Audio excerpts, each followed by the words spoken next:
Baik. Jazakallah. Agung. Bismillahirrahmanirrahim. Assalamualaikum warahmatullahi wabarakatuh. Waalaikumsalam warahmatullahi wabarakatuh. Alhamdulillahirabbil alamin. Wa bihi nasta'in wa ala umuri dunya waddin. Wassalatu wassalamu ala asrofil anbiya'i wa mursalin Sayyidina Muhammadin wa ala alihi wa sahbihi wassalam. Puji syukur senantiasa kita panjatkan kehadirat Allah Subhanahu wa taala yang mana atas karunia, rahmat dan irodahnya Allah ringankan langkah kita di majlis yang mulia ini. Ya, ini adalah patut disyukuri.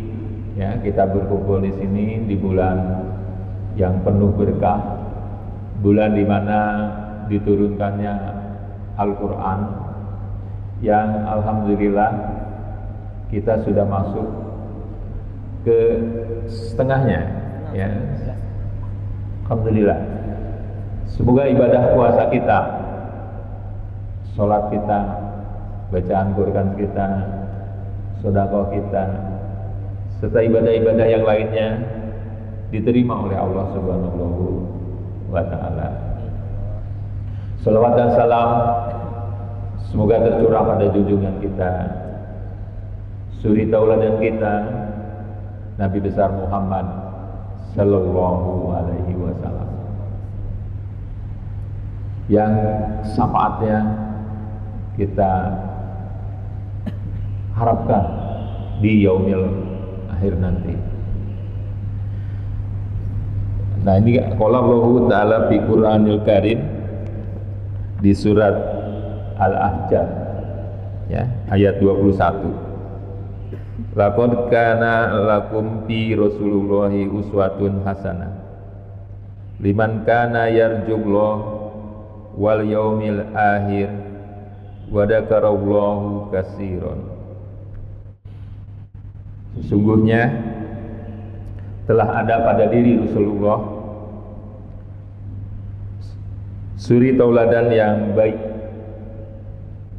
bagi yang mengharapkan rahmat Allah dan kedatangan hari kiamat, dan dia banyak menyebut nama Allah. Tausiah pada kajian sejak kali ini akan membahas tentang pemuda. Kalau dikatakan tentang pemuda, jangan berkecil hati, termasuk juga pemudi, ya, karena nggak ada sumpah pemuda-pemudi, adanya sumpah pemuda. Jadi yang dimaksud ini adalah pemuda dan pemudi, Mas Agung. Ya, jangan berkecil hati, pemudi juga berperan dalam perjuangan, ya, dalam perjuangan menegakkan kalimat Allah di bumi ini. Ya, semoga kita semua menjadi bagiannya, bagian dari barisan yang rapi, ya, di belakang Rasulullah untuk menegakkan kalimat Allah di bumi ini, sehingga kita menjadi orang-orang yang bertakwa, menjadi orang-orang yang memakmurkan, ya, bumi ini untuk kemaslahatan, karena hakikatnya Islam itu adalah rahmatan lil alamin. Jadi izinkan Pak Deden perkenalan tadi dari Fakultas MIPA, ya. Fakultas MIPA jurusannya atau departemennya adalah Departemen Kimia, ya, kimia. Dan sangat luar biasa ternyata setelah saya mengaji, ya, ciptaan Allah dari yang namanya atom, ya, pasti kenal semuanya atom, ya. Kalau yang nggak kenal atom minimal kenal kacang atom, iya. Kacang atom itu gambaran, ya. atom ada intinya, kemudian ada kulitnya itu, yang putihnya itu elektron yang berputar gitu. Ini sedikit aja ya. Tadi Mas Agung kan memperkenalkan tentang Mirena, tak kenal maka tak sayang ya. Jadi memperkenalkan tentang kimia ya, atom luar biasa itu Allah ciptakan. Dengan adanya inti atom, sedikit ya ini terpisah aja. Inti atom kemudian ada elektron yang berputar. Karenanya lah ada energi listrik itu ya. Kalau nggak ada elektron itu udah nggak ada energi listrik gitu ya. Namun pada kesempatan kali ini saya ingin, karena rasa senang ya berkumpul di majlis ini. Insya Allah majlis ini dinaungi oleh para malaikat ya. Ya, subhanallah, dinaungi oleh malaikat. Kita merasa tenang di sini ya. Saya sawar-hawar kemarin. Sawar-hawar itu mendengar kajian senja kemarin ya. Ada yang sebut dengan Raudhah. Mas Agung ikut yang kemarin? Enggak. Raudhah itu adalah di Masjid Nabawi. Secara fisiknya ada Raudhah. Di situ antara mimbar seperti ini, dan ada makam Rasulullah sebelah sana. Di antaranya itu yang disebut Raudhah. Ya, taman surga. Ya, taman surga. Saya mendengar hawa-hawa. Mungkin yang kajian kemarin, siapa yang ikut kajian kemarin? Coba angkat tangan yang ikut kajian kemarin. Atau ada yang beberapa hari yang lalu lah, mungkin bukan kemarin persisnya, saya juga takut lupa. Ada Raudhah, taman surga. Itu dikatakan ya, di Masjid Nabawi antara mimbar dan makam Nabi itu ada Raudhah. Orang berlomba-lomba di Raudhah itu kalau kita ke Masjid Nabawi ya. Jadi secara fisik Raudhah itu adalah taman surga, tapi secara ini makna lain bahwa kajian-kajian seperti ini, majlis-majlis ya, di mana nama Allah disebutkan, itu adalah juga Raudhah. Jadi sekarang kita berada di taman surga nih Mas Agung ya. Berada di taman surga ya. Semoga rahmat ya, taufik dan hidayah Allah berikan kepada kita ya, karena kita berada di taman surga ini, sedang berada di taman surga nih. Dan topiknya yang akan Pak Deden sampaikan hari ini adalah tentang pemuda dalam Al-Quran, pemuda dalam hadis ya, serta pemuda dalam pergerakan Indonesia ya. So, kalau diingatkan nanti waktu kita hanya sampai 17.45 ya Mas Agung ya, beberapa menit lagi ya, 17.45 nanti ada tanya jawab ya. Mudah-mudahan pertanyaannya atas izin Allah bisa dijawab ya dari pertanyaan tersebut ya. Nah, kalau di Al-Quran sendiri teman-teman, untuk begini teman-teman aja ya, supaya Pak Deden merasa masih muda juga gitu ya. Teman-teman, ini di Al-Quran pemuda ini memiliki tempat yang penting dan dihormati sebagai kelompok yang memiliki potensi besar berkontribusi dalam kebaikan, perubahan dan pembangunan umat gitu ya. Nah, berikut adalah tentang pemuda di dalam Al-Quran. Yang pertama, pemuda sebagai agen perubahan dan keteguhan dalam iman. Pemuda sebagai agen perubahan dan keteguhan dalam iman. Salah satu contoh dalam Al-Quran adalah kisah pemuda Ashabul Kahfi. Ya, jadi kita ingatkan lagi pemuda Ashabul Kahfi. Nah, kala itu adalah pemuda Ashabul Kahfi ini berada dalam pemerintahan yang jolim. Ya, nah pemuda ini mengasingkan diri karena tidak ingin terbawa kepada arus kejoliman yang dirasakan oleh pemuda itu. Menyendiri kemana? Ya, sesuai dengan namanya ya. Ini ke gua, Jadi kahfi itu gua ya.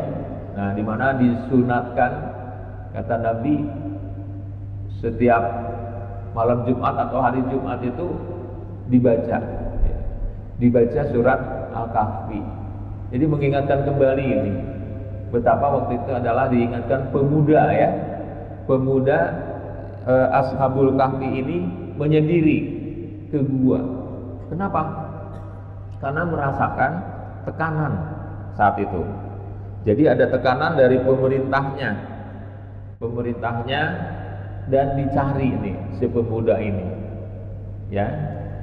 Nah, jadi dicari si pemuda ini, kemudian dia mengasingkan diri ke gua, ya, ke gua dan Allah menidurkan, begitu ya, Mas Agung ya, menidurkan pemuda ini, gitu. Karena tidak ingin. Nah, ini mungkin relevan juga dengan kondisi saat ini ya, di mana kemaksiatan itu di mana-mana. Ya, kita perlu ya mengirimkan jiwa seperti Ashabul Kahfi itu. Ya. Jadi menguatkan, meneguhkan keimanan, gitu ya. Jadi dia bersembunyi. Nah, ini surat Al-Kahfi ayat ke-10. Boleh dibuka mushafnya ya. Kalau yang ini saya bacakan terjemahannya saja ya, teman-teman ya. Yaitu ketika pemuda-pemuda itu berlindung dalam gua, mereka berdoa, "Ya Tuhan kami, berikanlah rahmat kepada kami dari sisi-Mu dan persiapkanlah untuk kami kebaikan dalam urusan kami." Subhanallah. Teman-teman, pemuda-pemudi di sini sedang menuntut ilmu, mengasingkan diri juga di Institut Pertanian Bogor, ya, mengasingkan diri saat ini di Al-Huriyah, gitu ya. Semoga Allah tadi memberikan rahmatnya. Ini doa ternyata, Mas Agung, ya. Ini adalah doa untuk kita semua, para pemuda dan pemudi, ya. Al-Kahfi ayat ke-10. Ya Tuhan kami, berikanlah rahmat kepada kami dari sisi-Mu dan persiapkanlah untuk kami. Persiapkan. Jadi Allah yang mempersiapkan. Kita minta ya, mempersiapkan pasangan hidup, gitu ya. Mempersiapkan pasangan hidup, mempersiapkan masa nanti, gitu ya. Dengan ketidakpastiannya sekarang ini sangat tinggi, ya, ketidakpastian itu sangat tinggi dan loncatan teknologi begitu cepat. Jadi kita harus meminta supaya bisa nanti itu siap ya untuk masa yang akan datang. Jadi kisah ini mengajarkan pemuda untuk tetap teguh dalam keimanan, walaupun hidup di tengah masyarakat yang tidak mendukung atau bahkan menentang prinsip-prinsip kebaikan. Ya, pemuda ini menjadi teladan dalam menjalani jalan yang benar, meskipun tidak populer saat itu. Ya, jadi itu ya ikut aja. Ya, tapi pemuda ini mengikuti yang tidak populer, mengasingkan diri ke masjid, ya, mengasingkan diri ke masjid. Saat teman-teman yang lain mungkin banyak menghabiskan waktunya di tempat-tempat yang kurang bermakna, kurang baik. Yang kedua, ini adalah pemuda yang berani menyuarakan kebenaran, yaitu dikisahkan Nabi Musa dan Khidir. Ya, Nabi Musa dan Khidir. Nah, ini pemuda ini diwakili oleh orang yang mencari ilmu dan kebenaran. Ya. Jadi alhamdulillah nih, kita dipersiapkan, insya Allah. Ya, kita semua ini dipersiapkan oleh Allah untuk menghadapi masa yang akan datang, dan berkaitan juga dengan yang kedua, kisah Nabi Musa dan Khidir. Ya. Jadi meskipun pemuda tersebut bukan tokoh utama dalam ayat ini, namun mereka menggambarkan ya semangat pemuda yang ingin mencari kebenaran dan ilmu. Ya, ingin mencari kebenaran dan ilmu seperti yang dilakukan oleh Nabi Musa. Nah, kemudian ini masih surat Al-Kahfi juga ya, ayat 60 sampai 65. Jadi di Al-Kahfi ada pembelajaran juga ya, yang terjemahannya adalah, dan ingatlah ketika Musa berkata kepada muridnya, aku tidak akan berhenti berjalan sebelum sampai ke pertemuan dua lautan, atau aku akan berjalan selama bertahun-tahun. Ini menunjukkan bagaimana pemuda yang memiliki semangat belajar dan rasa ingin tahu yang tinggi. Ya, mereka berani mengambil langkah untuk mencari ilmu, bahkan mencapai perjalanan tersebut panjang dan penuh tantangan. Ya, jadi dikisahkan gitu ya, ayat 60 sampai 65 tadi. Kemudian pemuda yang berperan dalam kebaikan dan jihad. Ya, yang ketiga ini. Sebagai contoh ini adalah dalam kisah perang Badar. Ya, jadi pemuda berperan pada zaman Rasulullah itu pada saat perang Badar. Ya. Di mana ini ada dalam surat Al-Anfal ayat 60. Ya, auzubillahi minasyaitonirrajim. Bacakan terjemahannya saja ya. Al-Anfal ayat 60. Dan siapkanlah untuk menghadapi mereka kekuatan apa saja yang kamu sanggup, yaitu pasukan berkuda yang tangguh untuk mengintimidasi musuh Allah dan musuhmu.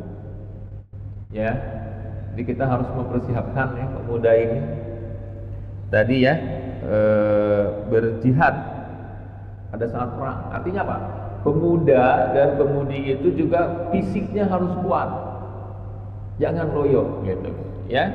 Fisiknya harus kuat, siap untuk berperang, siap untuk berkuda, begitu ya. Siap untuk apa sekarang? Perang di medsos, seperti itu ya. Berjihad itu memperbanyak konten-konten yang positif, begitu ya. Ini salah satu diniatkan jihad juga. Ini yang sekarang, era sekarang disebutnya apa, Gen Z atau apa Mas Agung ya, Gen Z ya. Karena kalau konten-konten yang banyaknya yang nggak baik, nanti yang akan muncul di timeline istilahnya ya. Timeline itu adalah yang nggak baik gitu. Tapi kalau konten-konten yang kita berikan adalah konten-konten yang pendidik, itu di timeline itu juga akan muncul, gitu ya. Jadi berperan, gitu kan ya. Nah, kemudian yang keempat ini pemuda yang penuh potensi dan tanggung jawab. Ya, di Al-Qur'an ini di surat Luqman. Surat Luqman ayat 14 sampai ke 15. Ya. Dan kami perintahkan kepada manusia untuk berbuat baik kepada kedua orang tuanya Ibunya telah mengandungnya dengan susah payah dan bertambah-tambah dan menyapihnya dalam 2 tahun. Bersyukurlah kepadaku dan kepada kedua orang tuamu, hanya kepadakulah tempat kembali. Jadi ayat ini memberikan nasihat, ya, Luqman kepada anaknya. Ya, tentu pemuda, ya, pemuda-pemudi ini yang diharapkan oleh Luqman menjadi penerus. Ya, kita ini akan sudah senja. Ini kajian senja Mas Agung. Kajian senja ini. Saya udah 57 tahun. Ya. Udah 57 tahun. Adik-adik ini Mas Agung berapa tahun? 20. Tingkat berapa Mas Agung? Tingkat 3. Mungkin masih ada yang tingkat 1, masih belasan. Ya. Ya, masih penuh energi, penuh ini. Ya. Jadi ini nasihat. Pemuda diharapkan untuk menjaga hubungan yang baik dengan orang tua. Luqman itu begitu, ya. Ini pemuda dalam Al-Qur'an. Yang satunya adalah Luqman, surat Luqman. Betapa sayang Luqman itu kepada. Jadi Luqman ini, teman-teman, ya, bukan nabi. Nggak ada kan Nabi Luqman, ya? Bukan. Luqman itu bukan nabi, tetapi diabadikan di dalam Al-Qur'an Luqman ini. Ya.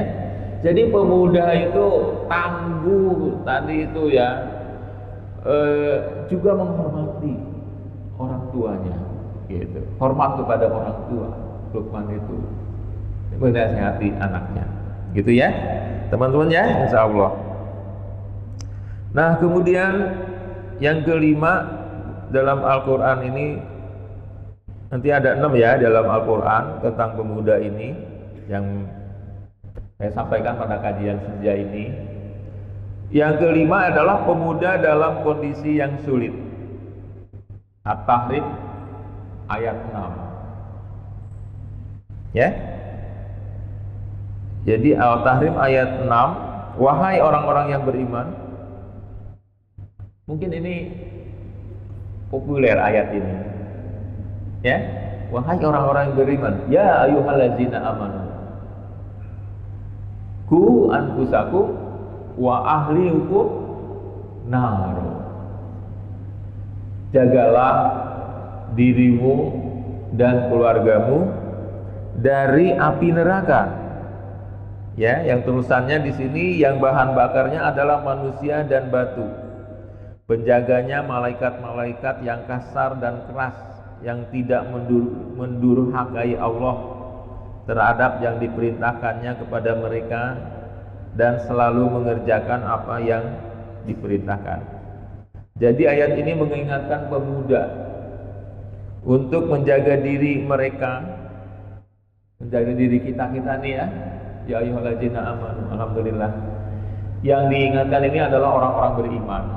Kita semua alhamdulillah, ya, keimanan sudah ada di dalam diri kita, ya. Kita bersyukur. Jadi ini dipanggil oleh Allah spesial. Ya ayyuhallazina amanu qu anfusakum wa ahlikum nar. Ya, jadi ini khusus untuk orang tua juga nih, ya, orang tua. Ya, karena kalau udah berpasangan, keluarga itu ada istri, ada anak, ada cucu, gitu.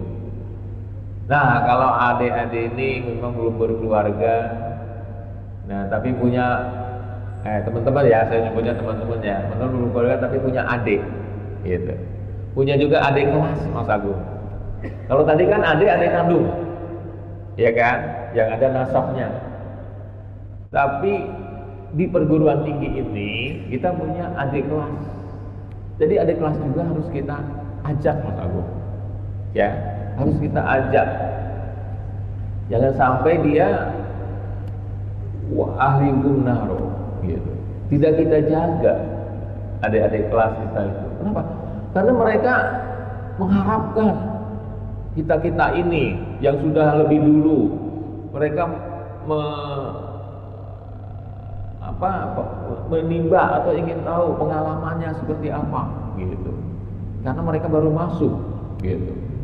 Baru 1,5 semester, ya 1,5 semester.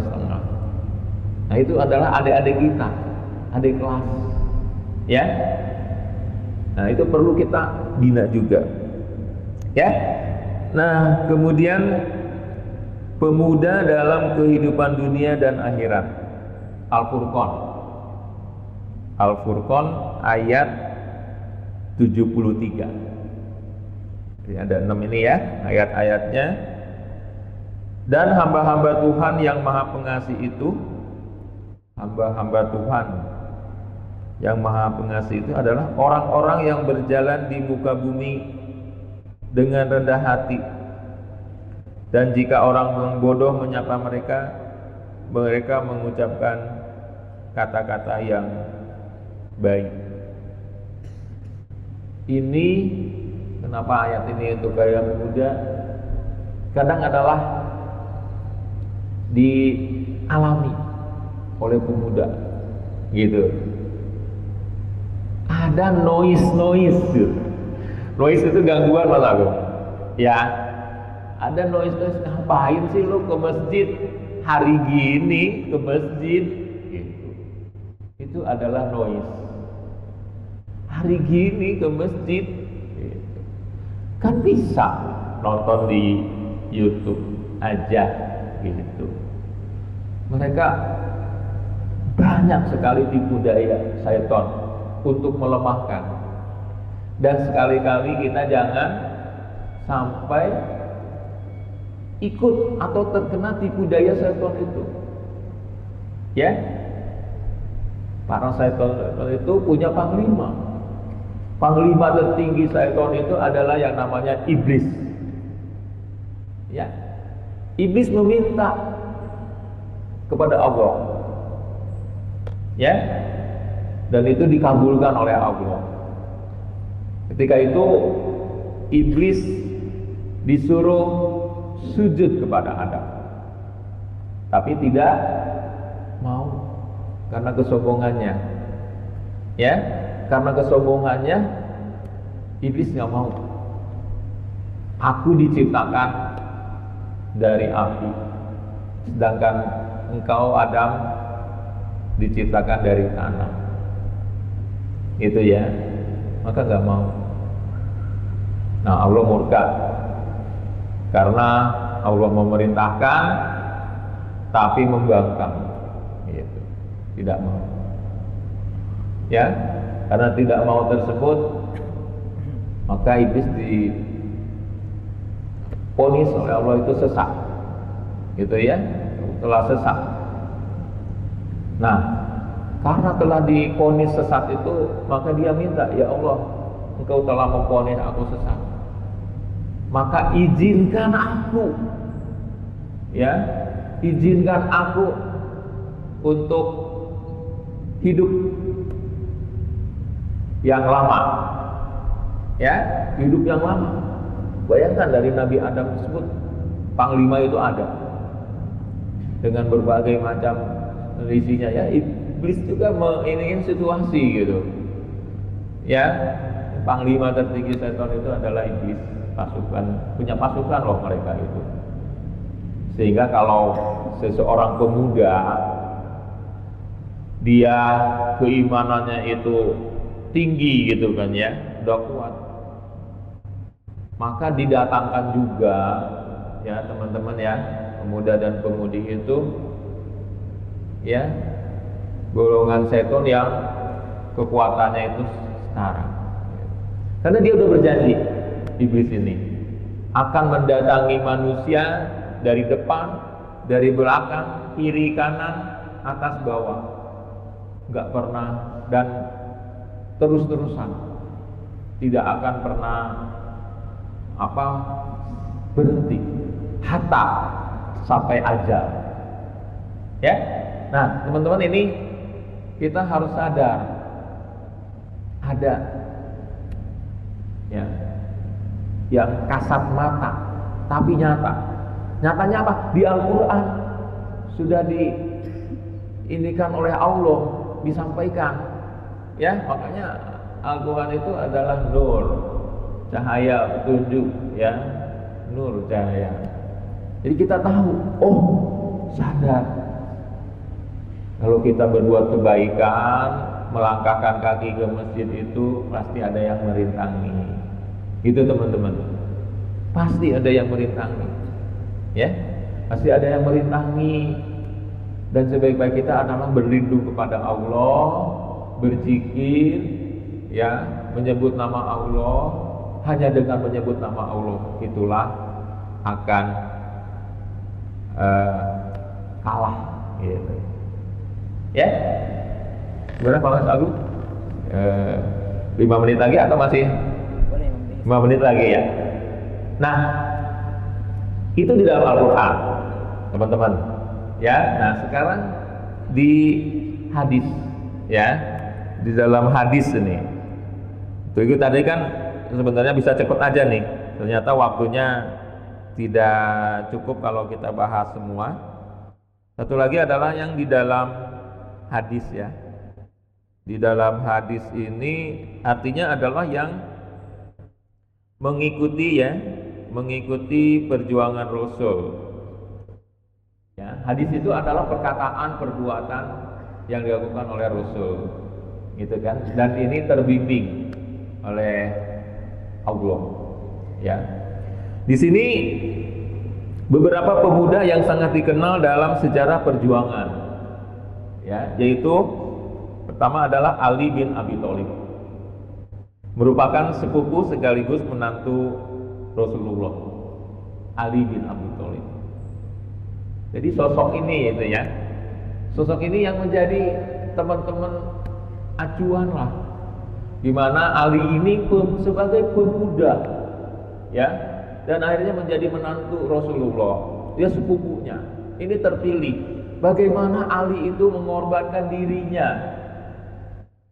Yang terkenal itu pada saat peristiwa Isra dan Mi'raj, ya. Rasulullah itu mau dicari, mau dibunuh, tapi Ali tidur menggantikan Rasulullah itu, ya kan, berpura-pura sebagai Rasulullah. Coba kalau Allah menginginkan dia membuka, gitu kan, ya, selimutnya Ali itu, ternyata bukan Rasulullah, ini Ali, akan dibunuh tentunya. Tapi Allah melindungi, gitu ya. Di peristiwa Isra Mi'raj itu Ali bin Abi Thalib, ya, akhirnya menjadi sahabat Rasulullah dari 4 ini, gitu ya, 4 Rasulullah. Kemudian yang berikutnya adalah Zaid bin Haritsah. Nanti teman-teman bisa ini, ya, dicari, ya. Saya rasa literasinya teman-teman luar biasa bisa, gitu ya, tentang kisah-kisahnya Zaid bin Haritsah. Ini adalah sahabat yang setia kepada Rasulullah. Zaid merupakan mantan budak yang diangkat oleh Rasulullah menjadi anak angkat.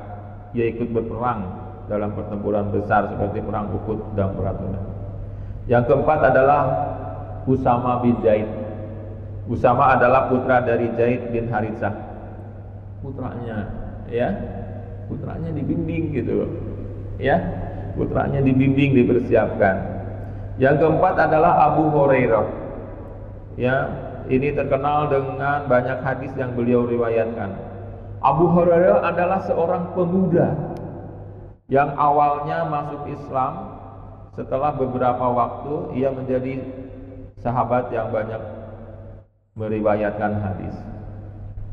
Yang kelima adalah Abdullah bin Umar, salah satu sahabat yang juga terkenal dengan kesalehannya dan ilmunya.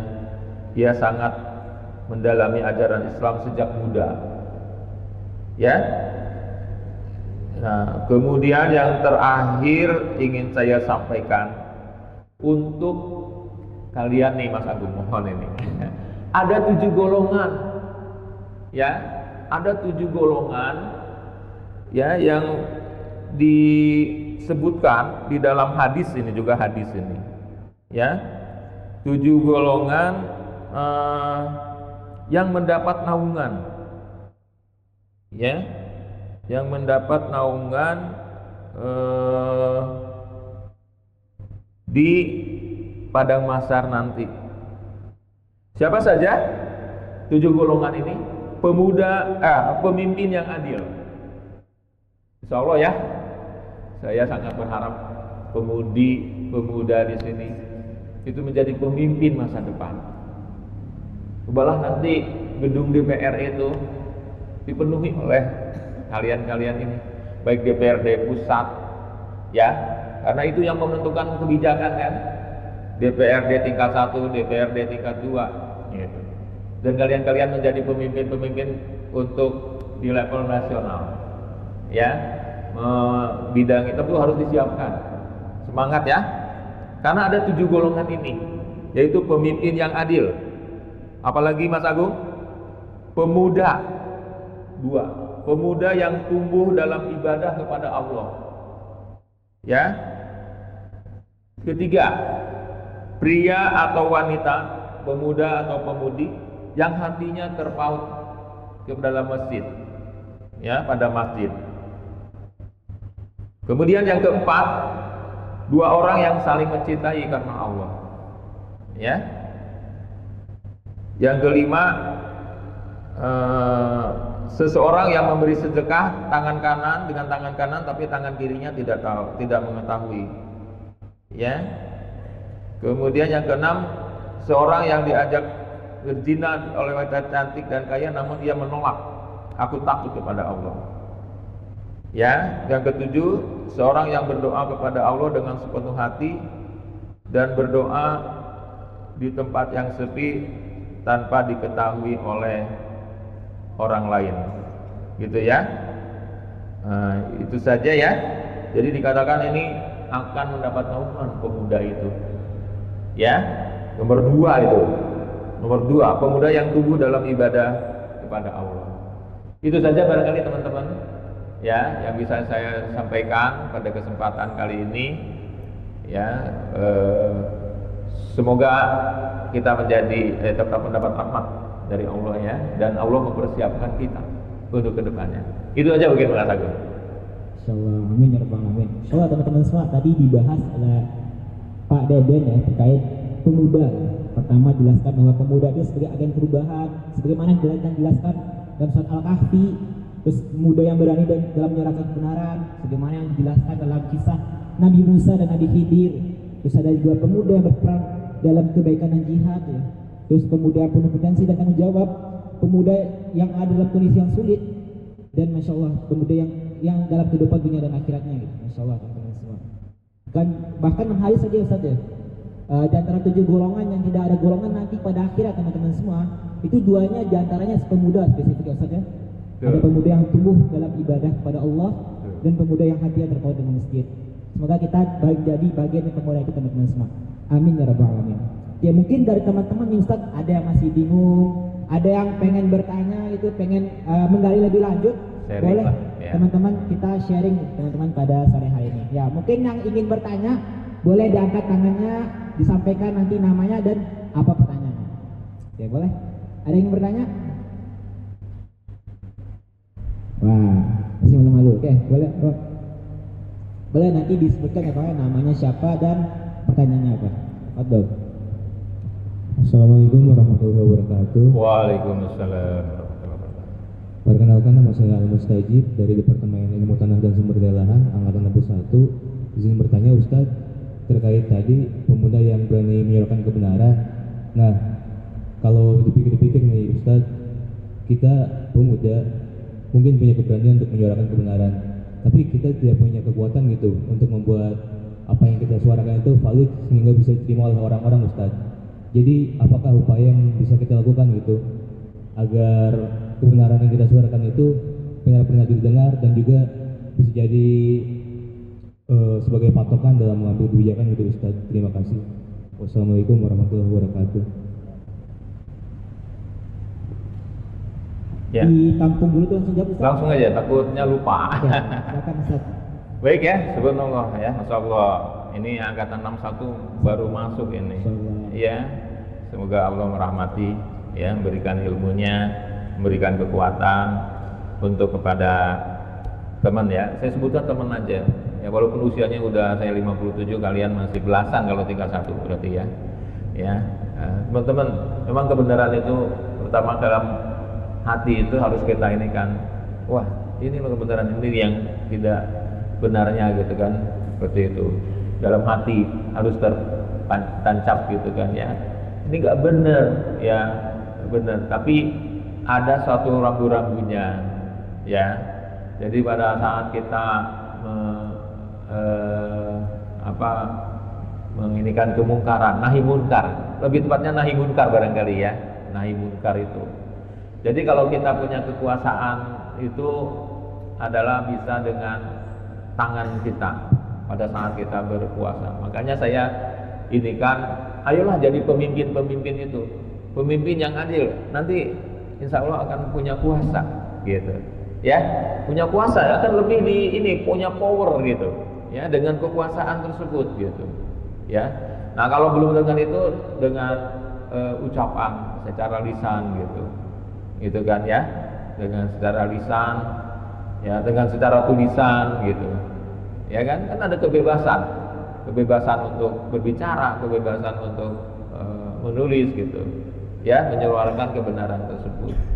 Dan yang paling lemah, selemah-lemahnya adalah dengan apa, Mas Agung? Dengan hati yang tadi udah disebutkan tadi itu selemah-lemahnya barangkali gitu ya. Jadi kalau punya kekuatan ya dengan kekuatan tersebut membuat kebijakan gitu ya, tidak boleh gitu kan ya. Itu begitu barangkali. Coba menjawab ya. Alhamdulillah. Oke, mungkin dari pemuda udah bisa kita tadi dari sisi pemudi, mungkin ada yang ingin bertanya. Boleh teman-teman akhwat yang ingin bertanya, silakan diangkat tangannya, disampaikan pertanyaannya. Ada para pemudi? Iya. Ada. Oke, boleh. Disebutkan namanya siapa, lalu pertanyaannya, Kak.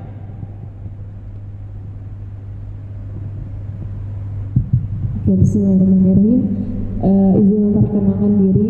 Nama saya Riri dari Magister Sains Agribisnis. Izin tanya Ustadz, istiqomah itu kan sangat berat ya Ustadz. Apalagi di saat lingkungan kita tuh tidak mendukung gitu Ustadz. Nah, untuk pertanyaan saya, bagaimana sih Ustadz agar kita dapat istiqomah di lingkungan kita yang kurang baik gitu? Bagaimana cara kita bisa memberikan pengaruh yang positif gitu Ustadz? Bisa berani membawa teman-teman kita tuh ke arah yang positif gitu Ustadz. Terima kasih. Baik, insyaallah. Saudari Riri, apa Ririn tadi? Riri, ya Riri ya, 4 huruf kan? Dari MAB. Nah, itu ada pepatah menyatakan, ini pepatah loh, ya. Nah, sapu itu tidak bisa hanya satu lidi kan, kurang manfaatnya gitu. Tetapi kalau lidi digabung-gabung menjadi satu gitu kan, itu akan jadi sapu. Itu pepatahnya seperti itu. Jadi kita itu harus berjamaah, Mbak Riri, ya, harus berjamaah, ya, bergaul dengan orang-orang yang soleh. Berdoalah di kesempatan yang bulan Ramadan ini agar kita tetap bersama orang-orang yang soleh, dan tentunya nanti ikut satu grup gitu ya, grup kajian. Nah, bikin aja di lingkungan yang kecil itu grup kajian gitu ya, kita ngaji secara rutin gitu kan, tuh tilawah dulu Al-Quran, kemudian ada kajian-kajian, terus saling menguatkan ya. Intinya itu kita harus berjamaah, Mas Agung. Mungkin itu ya jawaban singkatnya ya, Mbak Riri. Oke, syukron Ustaz atas jawabannya. Berhubung waktu ya Ustaz ya, berhubung waktu teman-teman semua, karena udah jam 17.63 dan kita akan berbuka bersama. Mungkin untuk pertanyaan dari Kari tadi, pertanyaan terakhir kita pada sesi kali ini deh. Syukron jazakallah khair Ustaz atas segala ilmu-ilmunya, atas segala remindernya, atas segala sharing-sharingnya pada sore hari ini. Semoga teman-teman semua kita menjadi pemuda-pemuda yang dicintai oleh Allah ya, dicintai oleh Rasulullah, yang surga pun rindu kepada kita teman-teman semua. Masya Amin ya Allah. rabbal alamin. Semoga nanti kita menjadi pemuda-pemuda yang terbaik hatinya dengan masjid. Amin ya rabbal alamin. Oke, mungkin nanti buat Bang Najib ya, Kak Riri, boleh nanti hubungi kita panitia, insya Allah ada sedikit apresiasi Ustaz kepada para pemuda-pemudi yang aktif bertanya Ustaz. Oke, nanti boleh hubungi panitia, boleh hubungi panitia yang belakang atau saya sendiri nanti insya Allah. Mas Agung, saya tambahkan ya. Nanti hadiahnya untuk apa yang angkatan 1 ini ya, sama Mbak Riri. Ya, nanti ditambahkan. Alhamdulillah. Syukran jazakallah khair Ustaz. Oke, teman-teman semua, kita untuk menyempurnakan kita boleh kita tutup dengan istighfar 3 kali. Astagfirullah, astagfirullah, astagfirullah. Kita sempurnakan lagi dengan doa penulis.